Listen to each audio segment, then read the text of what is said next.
Sempre più leader dei mercati internazionali, il Prosecco trova casa a Venezia.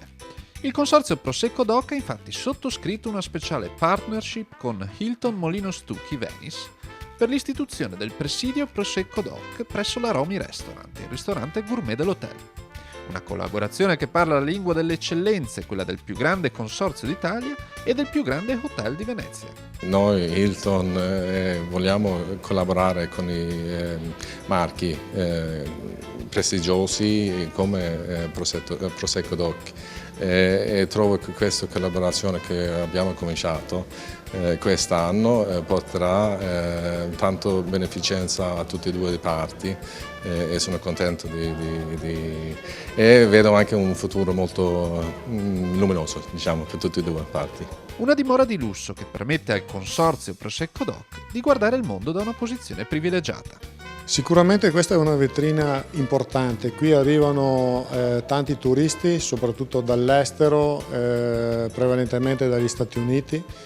Il turista americano per noi è un turista sicuramente di riferimento, visto che è il terzo mercato per quanto riguarda l'export. Come Prosecco Doc abbiamo il 65% destinato all'export, quindi tutto quello che è di carattere internazionale, di vetrina internazionale sicuramente ci dà grande interesse e noi dobbiamo puntare su questo, perché sicuramente con i numeri che abbiamo dobbiamo sostenere e favorire l'attività a livello internazionale di comunicazione e promozione. La nuova vetrina in particolare metterà in esposizione i vini prodotti da circa 20 cantine associate al consorzio, selezionate a rotazione per permettere a tutti i consociati di essere conosciuti dalla clientela internazionale dell'hotel.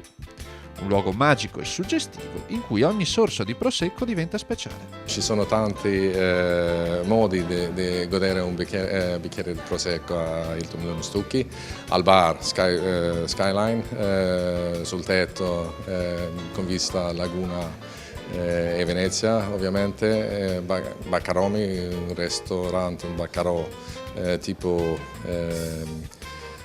ciccheteria veneziana. Gli ospiti del Molino Stucchi avranno la possibilità non solo di assaporare il meglio della produzione, ma anche di conoscere informazioni tecniche, storiche e geografiche relative al territorio della denominazione.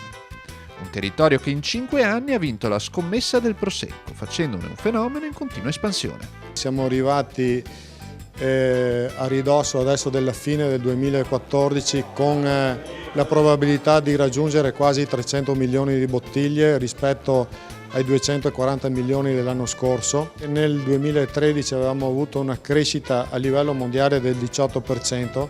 Nel primo semestre del 2014 l'incremento della DOP, quindi Prosecco Doc e DOCG nel suo insieme, perché non sono dati disgregati, dà una crescita a livello mondiale del 27%.